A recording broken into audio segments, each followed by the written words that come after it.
Então vamos lá, segundo vídeo aqui do ano, né? E a gente já começou acordando hoje com algumas notícias interessantes. No momento atual, o Ibovespa está caindo aqui 3,10% ao ano, nessa segunda-feira, dia 2 de janeiro, muito em resposta aos efeitos do primeiro dia do Lula. E ao contrário do que muita gente está pensando, não tem a ver necessariamente com os resultados das eleições. Isso já estava precificado lá atrás. Tem a ver com algumas conversas que rolaram nos últimos dias aí, desse feriado que a gente estava vivendo, estava tranquilo ali, enquanto isso os políticos estavam ali fazendo a baguncinha de sempre deles, né? Nós vamos conversar um pouco sobre isso e eu quero te falar também o que fazer, porque não adianta só entender o que está acontecendo no momento. Você precisa ter uma estratégia para lidar com o que está acontecendo agora e com o que vai acontecer nos próximos meses aí, independente, né, do que aconteça. A gente tem que sempre saber como tomar a melhor decisão como investidores. Aqui não estou falando, Raul, sei lá o que, ponto de vista político, o que não. Vamos falar como investidores aqui o que a gente pode fazer nesses aspectos específicos. Então, antes de mais nada, quem é sardinha raiz, deixa aquele like na confiança. Se você não é sardinha raiz ainda, segura sua mãozinha, considere deixar o like ou se inscrever, assim que alguma notícia aqui te agregar de alguma forma,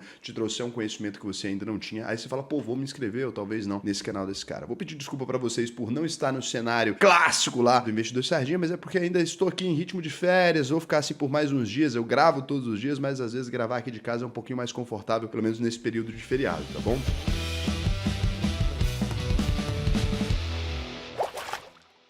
O Ibovespa operou numa queda forte aí, né? Tá lutando aí para tentar segurar os 106 mil pontos e talvez não consiga. E o que aconteceu, né? Por que essa reação tão exacerbada aqui nesse começo agora? Nunca é uma coisa só que acontece. São vários elos de uma corrente que eles se fecham ali para formar uma situação de queda dessa. Então a primeira coisa que a gente tem aqui é uma discussão quanto à situação fiscal do Brasil. Muita gente sabe, o Brasil gastou bastante dinheiro, principalmente nessa reta final do governo Bolsonaro. Ele adotou várias medidas um pouco mais populistas ali para tentar a reeleição. Isso é normal, acontece todo ano eleitoral. E uma dessas medidas ali foi abaixar o preço do combustível de maneira um pouco mais artificial. Como assim, Raul? Bom, o combustível ali, ele estava mais alto, o combustível está mais caro lá fora, o petróleo está mais caro, o Brasil ainda importa um pouquinho de gasolina, ainda importa um pouco de petróleo para fazer um mix ali, para conseguir refinar esse petróleo. Então existe uma série de situações que o Brasil ainda depende do preço internacional ali, e aí tem toda a discussão se o Brasil deveria ou não trabalhar toda a gasolina que é produzida ou todo o petróleo que é produzido ao preço de paridade internacional. Isso é uma coisa que ainda está em discussão para ver se vai ser removido ou não, e que hoje em dia é feito assim, né? A gente segue exatamente o preço lá de fora. E aí, para tentar resolver isso sem mexer nesse vespeiro, o Bolsonaro simplesmente... Então ele retirou um imposto federal em cima do preço do combustível. Na verdade, todos os impostos federais ali. Fez uma desoneração, não removeu total, né? Abaixou fortemente. Com isso, o preço na bomba, cara, caiu imediatamente. E daí o Lula tinha combinado ali, então, de remover esse incentivo ali. E com isso, antes dele ter uma definição do que ele vai fazer para baixar esse preço, ia simplesmente aumentar o combustível de uma vez. A equipe econômica ali teve medo de um aumento na inflação. Esse medo, ele não é totalmente infundado. Se você remover esse benefício agora, pode ser que a inflação volte a pressionar. Por quê, Raul? O que tem a ver combustível com inflação? O Brasil é um país completamente dependente do transporte rodoviário para o transporte de basicamente tudo. Então, um medicamento que você vai comprar, tela incluso o preço do diesel também, uma carne que você vai comprar, um tomate, praticamente tudo no Brasil chega nos lugares de caminhão. E aí, se você aumenta o preço do diesel, obviamente, o preço do frete tem que aumentar e com isso, esse preço tem que ser embutido ali dentro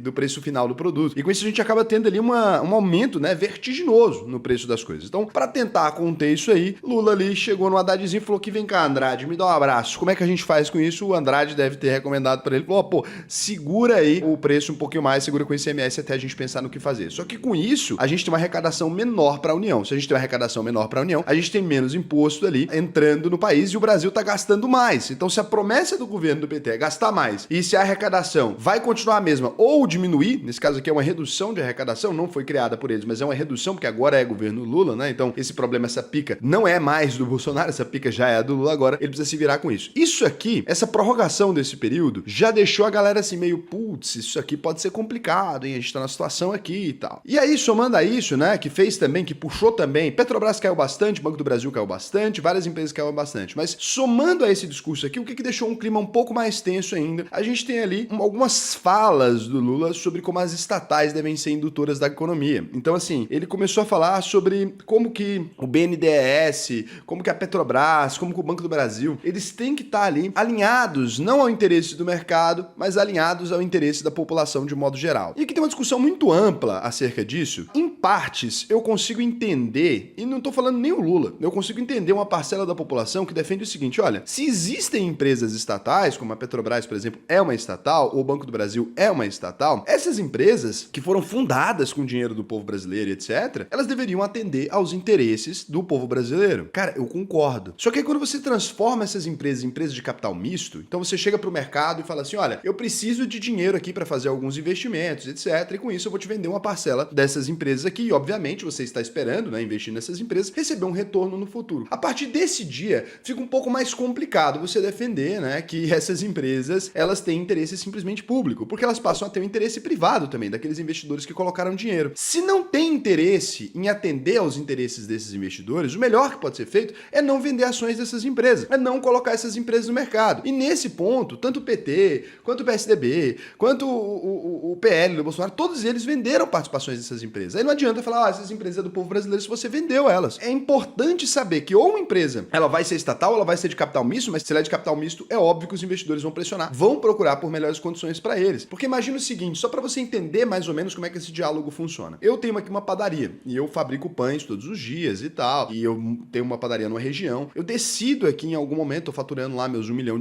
eu decido em algum momento falar assim, ô, você quer entrar de sócio nessa padaria comigo? Você me dá R$500 mil aqui, eu crio mais uma unidade aqui na esquina, a gente começa a ter 2 padarias e não uma só, e aí dessas padarias que a gente tem agora em conjunto, a gente começa a dividir uma parte dos lucros ali na hora que esse lucro rolar. Aí você fala, beleza, e a gente fica tomando prejuízo ali durante 2, 3 anos, nós dois, né, eu botei meu dinheiro, também comecei a colocar um pouco mais de dinheiro, chega no momento que essa padaria ela se torna lucrativa. Aí no momento que essa padaria se torna lucrativa, você olha pra mim e fala, cara, você é um ladrão, porque você tá roubando aqui os frutos do meu trabalho. Eu vou olhar pra você e falar assim, como assim, cara? Você me vendeu, né, essa padaria, você me falou que era bom entrar nessa padaria, você fez um prospecto me convidando, você criou toda uma apresentação falando como que eu ia ganhar o meu dinheiro. Aí na hora que chega a vez da colheita, aí eu não sou bem-vindo. Na hora do plantio eu sou bem-vindo. Tem que entender se o Brasil quer ter os investidores aqui do lado, porra, queremos o dinheiro do mercado, ou se o Brasil não quer ter. Ah, não queremos, as estatais são estatais e serão apenas estatais. Acho que a população, de um modo geral, precisa ficar um pouco mais esclarecida com isso, porque depois os políticos vendem as empresas quando eles precisam e tal, e depois eles colocam o mercado financeiro como se fosse um vilão, como se fosse o próprio demônio vivo, que tá explorando a população brasileira aqui e tal. E isso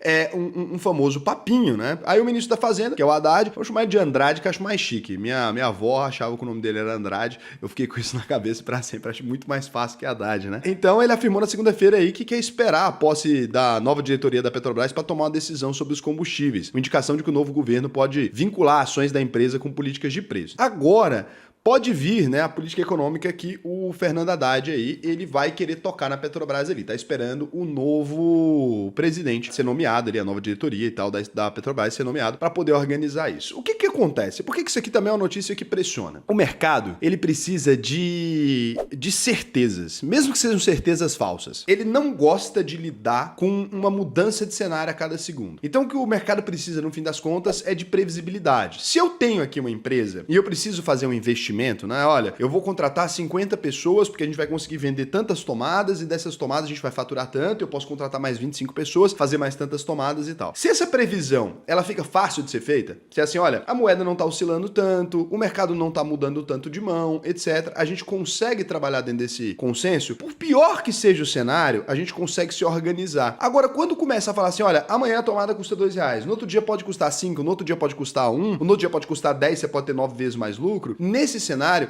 o mercado começa a ficar muito instável. Então essa falta de previsibilidade ainda do que vai ser feito está também deixando o mercado aí em polvorosa, né? Isso aqui acaba deixando o mercado um pouco complexo aqui. Começa a ficar muito difícil para as pessoas definirem os investimentos, começa a ficar difícil para as empresas decidirem se captam ou não dinheiro. Então a questão tá toda assim. E aí a gente ainda não tem uma certeza quanto ao que está acontecendo. Petrobras está pipocando, tudo está pipocando, e nisso uma discussão de que a Petrobras também pode começar a limitar a distribuição máxima de dividendos, né? Talvez pode limitar para os 25%, que passaria a manter o dividend yield da Petrobras em 8%. A empresa poderia fazer mais reinvestimentos, etc. Uma questão que muita gente defende. Eu, inclusive, acho que a Petrobras distribuindo essa quantidade de dividendos não acho saudável. Acho que poderia reinvestir muito mais, pode expandir operações, mas isso é uma opinião do ponto de vista muito pessoal. Muita gente investe na Petrobras só por conta dos dividendos. Investir em empresas estatais, você sempre está investindo numa empresa que, lembre-se, a cada 4 anos, mesmo que ela seja estadual ou federal, a cada 4 anos pode trocar o controlador controlador daquela empresa e necessariamente a cada 8 vai trocar. E com isso, se tinha um interesse ali, pode vir novos interesses. Dificilmente esses interesses serão os interesses da população de modo geral. Dificilmente esses interesses serão os interesses dos investidores. Políticos dependem de votos. E quando a gente fala que um político depende de votos, ele depende ali de uma política muito,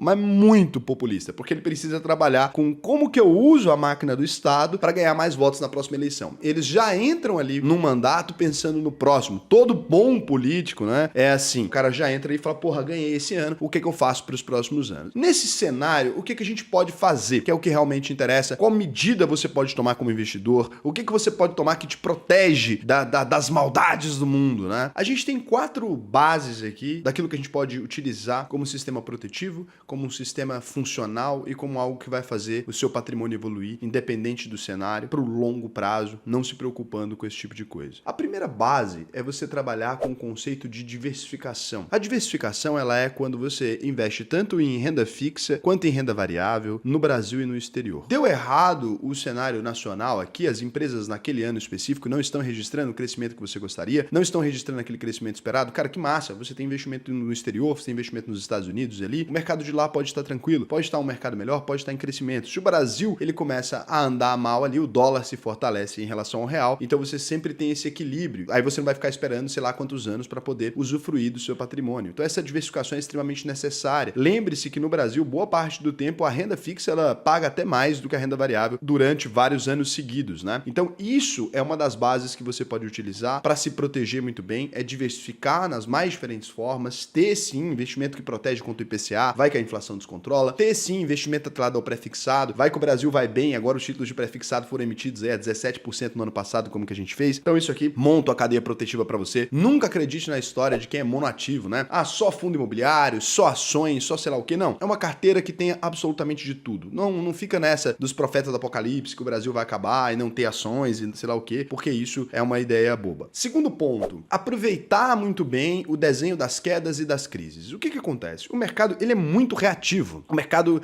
ele tem simplesmente uma lógica de boatos, né? É uma lógica completamente baseada no boato. Se você disser hoje aqui, né, fala assim, olha, amanhã, pessoal, ações de Vale vão despencar, espalha isso para todo mundo, cria aí agora um grupo no WhatsApp todo mundo e vamos falar que ações da Vale vão despencar. Se muitas pessoas começam a fazer isso, e pessoas relevantes começam a fazer isso, por exemplo, alguém que trabalha num portal grande, como Infomoney, Exame, Valor Econômico, né? Um veículo quanto maior, mais importante. Quem sabe no New York Times, ou em diversos veículos ou casas de análise, né? Lá de fora, aqui dentro, as pessoas começam a falar que vai cair o mercado. Amanhã, o mercado vai amanhecer caindo. E daí você pode pensar que foi porque alguém acertou essa previsão. Mas na verdade, essa pessoa fez a queda. O preço que você está vendo ali, ele é baseado em compra e venda. Se a gente começa todo mundo a vender, aquele preço despenca. O medo da queda, então, traz a queda de fato. Se existiu ontem um burburinho que gerou uma possibilidade de queda, hoje o mercado pode cair simplesmente por medo daquilo acontecer. Então isso é muito importante você saber separar, né, o ruído de música no mercado e você saber aproveitar essas crises para você aumentar os seus aportes. Eu, por exemplo, adoraria estar investindo um pouco mais lá fora e tal, mas o mercado brasileiro está oferecendo excelentes oportunidades. O mercado americano ofereceu excelentes janelas de oportunidade no ano passado, mas agora o mercado brasileiro está se desenhando como um mercado de excelentes oportunidades. E você nunca vai conseguir investir na bolsa e ver só alta. Isso seria a coisa mais idiota possível, né? Como é que uma empresa vai crescer para sempre? Então não existe. Sempre na bolsa de valores ela sobe caindo. Então registra uns ponteiros para baixo, o desespero do mercado e tarará, e acaba tendo queda ali. Quando a gente sabe que não é só ruído, como é que eu sei, Raul, se eu devo ficar assustado? Os balanços das empresas começaram a vir com prejuízo. Elas estão registrando números terríveis. Elas estão registrando aí 3 balanços, né, trimestrais aí de prejuízo. Do nada, virou a mão do mercado. Aí você pode começar a ter um pouquinho mais de receio, mas não baseado em boato, não baseado em lorotinha. O terceiro ponto que você vai ter que fazer aqui, e isso é a base para você, é se guiar menos pelo noticiário político e mais pelo RI. Eu sei que a tendência que a gente tem é observar simplesmente as notícias, sentir o clima do mercado, aí a gente sente ali aquele tensionamento ou aquele alívio de alguma coisa e a gente acaba começando a tomar a decisão baseada nessa entidade, né, que é o tal senhor mercado que bate a nossa porta todos os dias e oferecendo alguma coisa. Então você começa a ter que controlar o seu psicológico. E para você fazer isso, o melhor que você pode fazer é parar de ler noticiário se você é meio deslumbrado. Se você tem a mãozinha de alface, pô, não segura nada, sabe? Compra uma empresa, passa 3 meses, vende, 2 meses, vende. Essa mão de alface é uma coisa comum. Quando o investidor acaba de começar, ele ter uma ansiedade. Quer ver? Eu vou fazer uma pergunta aqui que você vai ficar surpreso agora. Fala assim, ó, há quantos anos você investe? Por exemplo, ó, invisto há 10 anos, 2 anos, 3 anos. E quantas vezes você abre o home broker ali, o lugar de investir, né, a sua corretora, no mês? Você vai ver que é inversamente proporcional. As pessoas vão comentar aqui, você vai perceber. Então, quanto mais tempo a pessoa investe, menos ela abre o broker, né? No meu caso, por exemplo, eu abro o broker uma vez no mês, no dia de aportar. E não olho o saldo. Eu simplesmente abro ali e clico nas ações e tal para gravar um na reta aqui com vocês. Então, isso é um ponto muito importante das pessoas entenderem, né? Você ter isso aqui faz toda a diferença. Eu esqueci de falar, se você for diversificar em renda fixa, eu te recomendo demais abrir uma conta na ISA. Não tem ninguém que está com a rentabilidade igual a nossa aqui. Então, se você for diversificar, eu recomendo, né? Ah, Raul, eu quero diversificar, tô precisando pôr renda fixa em carteira, tenho pouca renda fixa, né? Você pode vir na ISA, a gente oferece as melhores taxas. E se você foi meu aluno por alguma razão, né, lá na UVP, ou é meu aluno, lembrando que você tem taxa Prime aqui. O que é a taxa Prime, né? Você vai receber a taxa que os clientes milionários recebem, cara que tem mais de 1 milhão investido, 10 milhões investidos, né? A gente oferece até taxa private aqui para os alunos. Então você pode vir aqui na renda fixa, vai no botão de investimento, você vai ver as oportunidades que tem aqui. Não tem ninguém, pode comparar com a sua plataforma de investimentos aí, não tem ninguém oferecendo essas taxas aqui. Recomendo demais a ISA, que você crie conta lá, se você estiver procurando investir em renda fixa. A gente está com taxas bizarras, 16,37 em alguns títulos, e você pode olhar aqui que a gente oferece essas taxas muito boas. E outra coisa, o quarto e último ponto aqui, é você ter um excelente método de rebalanceamento. Não dá para trabalhar com um método de rebalanceamento ruim. Muita gente trabalha com método de rebalanceamento ruim. Eu vou explicar mais ou menos a lógica do meu método de rebalanceamento. Claro que você pode fazer isso na planilha, pode fazer do jeito que você quiser. Aqui eu tenho uma plataforma, mas você pode fazer isso da maneira que você achar mais adequado. Se você quiser fazer isso e não tem um sistema para fazer isso e tal, de rebalanceamento, você pode utilizar sempre, né, o blocão de notas da zoeira mesmo. Você sabe que seu patrimônio total, por exemplo, é 130 mil reais, por exemplo. Ó, vou te mostrar aqui como é que você poderia fazer só para dividir. Ações internacionais, você deveria ter 20% do seu patrimônio pela meta que você estabeleceu aqui. Estabelecer isso aqui depende muito da sua idade, depende muito dos seus objetivos, depende de um monte de coisa. Aqui eu tô te explicando como fazer um rebalanceamento inteligente. Então, vou pegar aqui e tirar 20%. Você sabe que você deveria ter 26 mil. Se esse valor estiver abaixo de 26 mil, esse aqui é o rebalanceamento simples. Se esse valor estiver abaixo de 26 mil, você sabe que você vai aportar em ações internacionais. A mesma coisa você vai utilizar aqui para cada um dos seus, das suas metas aqui. Isso vai fazer a soma. E aí você pode já somar esse valor aqui, ó, acrescido do seu aporte. Então você poderia pegar, ó, se você vai investir nesse mês 50 mil reais, vamos supor que esse é um exemplo bizarro, né? Mas você poderia aqui, ó, de 130 mil, 180 mil, que é o valor somado dos dois, menos 20%, por exemplo, eu teria que ter 36 mil. Então aqui eu teria que colocar mais 10 mil, né? Aportar mais 10 mil em ações internacionais. Eu posso fazer uma diversificação aqui e aportar sim. Se você mantiver essa regra de classes de ativos, o que esse rebalanceamento aqui, né, ele vai fazer? Eu chamo isso aqui de método burro. Esse rebalanceamento, toda vez que as ações internacionais se desvalorizarem, por exemplo, então quando ela for começar a equivaler a 15% da sua carteira, ele vai te mandar comprar ações internacionais de modo geral. E assim com isso você vai conseguir comprar quando tiver mais barato. Se a renda fixa ali, porra, tá indo muito bem, né? Tá performando muito bem e as ações estão performando mal, ele vai mandar comprar ações. Vamos supor que as ações começam a performar muito bem. Tanto ações internacionais quanto nacionais começam a performar muito bem. Isso aqui se valorizou, ó. Na hora que você foi aportar, já tava os 36 mil. Ele vai falar para você, olha, aporta zero. Nesse momento, ações internacionais estão muito caras comparado ao todo da carteira, tá desbalanceado. Você tá aqui, por exemplo, já com 25%, né? Você pode esperar aqui, não precisa vender, você pode esperar aqui para aportar no próximo mês, quando tiver mais regulado. Então você vai comprar renda fixa no momento que as ações estão caras. Um sistema simples desse aqui te evita fazer merda na maior parte do tempo. Você consegue estar sempre performando muito bem. Beleza? Deu para entender? Agora aqui tem outro ponto muito legal. Você pode vir aqui, por exemplo, no novo aporte. Aqui agora você vai para um sistema que é um pouco mais avançado. Vamos supor que eu falo para ele nesse sistema aqui, ó, por causa do quê? Vou mostrar meus ativos aqui. Então, ó, tem renda fixa, por exemplo, né? Ele sabe os CDBs que tem aqui, criptomoedas, fundos imobiliários, e cada um deles tem uma nota, tá? Uma nota aqui baseada no diagrama do cerrado. Isso aqui foi eu mesmo que inventei, tá? Então, tem o diagrama do cerrado, cada nota aqui. Essa nota, ela é criada definindo seus próprios critérios. Então, por exemplo, eu posso adicionar uma pergunta aqui. Então, no diagrama do cerrado, eu vou adicionar uma pergunta que importa para mim, né? Eu vou colocar aqui, olha, a empresa tem lucros consistentes há mais de 10 anos? Lucros consistentes é o nome do critério. Tem lucros consistentes há mais de 10 anos? Então, eu vou colocar a empresa registrou lucros consistentes, né? Sem falhar, hein? Durante 10 anos seguidos ou mais. Então, nesse caso, eu salvo como um critério. Toda vez que eu for responder, que eu for analisar uma empresa aqui, fazer uma análise de risco dessa empresa, ele vai me perguntar as perguntas e com base nos critérios que eu mesmo defini, então no caso aqui os meus alunos, né, que esse sistema é usado por eles, com base nos critérios que eles mesmos definiram. Então o que eu vou ter que deixar borrado, porque eu não sei se os critérios que estão aqui são critérios corretos ou não, ou se eu estava usando como exemplo de aula. Mas aí toda empresa que eu for cadastrar aqui, por exemplo, vamos supor que eu vou cadastrar BBSE3. Então na hora que eu for colocar ela, eu vou definir quantas ações eu já tenho dessa empresa. Ó. Então eu vou definir aqui, sei lá, eu tenho 2.000. Foda-se, posso pôr aqui já direto. Não, 852. Na hora que eu criar essa empresa, então, ele vai criar essa empresa já com essa nota, 9 pontos positivos. A cada um ano eu posso revisitar isso aqui. Tem gente que é mais nóia, quer revisitar a cada trimestre. Eu visito a cada um semestre, um ano, tá? Dependendo da empresa. E aí, todo novo aporte que eu for fazer, então, eu vou digitar. Se eu vou investir 100 mil reais, ele já vai falar exatamente quantos reais eu devo colocar em cada lugar. Olha que louco isso, né? 14% eu deveria ter, então você tem que investir 14 mil aqui. Você tem hoje 5. Olha que legal. E tem alguns lugares que, se já tiver mais ações do que deveria ter, porque aqui eu coloquei que eu vou investir 100 mil, né? Mas se colocar que eu vou investir 1.000 reais, por exemplo, que é pouquinho, ele vai me falar só esses dois, ele tirou um monte de coisa da lista que eu não tenho que fazer nada, só tenho que esperar. Então aqui ele colocou os únicos dois que com 1.000 reais eu deveria rebalancear aqui, e aí com isso eu consigo rebalancear essa carteira, simplesmente utilizando uma lógica matemática. Tem um diagrama para cada modelo de investimento, a gente trabalha com esse diagrama. Uma vez cadastrado, você sempre sabe onde reinvestir, sempre sabe onde aportar. Esse sistema aqui é fornecido para todos os meus alunos, mas eu mostrei para você aí como que com uma calculadorazinha você consegue fazer a mesma coisa, né? Você pode definir esses percentuais nas ações ali e você já sabe, soma o percentual total, soma o valor que você vai investir mais o valor atual investido e você já sabe quantos por cento de cada aporte vai ter que ir para cada classe de ativos. De cada classe de ativos ali, seria simplesmente você definir a nota ou o percentual que você quer ter e desabrochar para elas ali embaixo, né? Se você quiser ter acesso não só a esse sistema, mas a minha metodologia de investimento completa, né, para você aprender a gerir a sua carteira, você pode fazer a sua análise de perfil aqui na UVP. Mas tem algumas coisas que eu preciso explicar, porque muita gente acaba confundindo. A UVP é uma escola de investimento e ela é uma escola um pouco diferente das outras escolas de investimento. Na UVP, se você concluir a UVP e não ficar 100% ali, né, aprendi a investir, 100% seguro para você investir, pô, Raul, concluí, achei que valeu a pena pra caralho e tal. Beleza, fez a prova, emitiu seu certificado, beleza.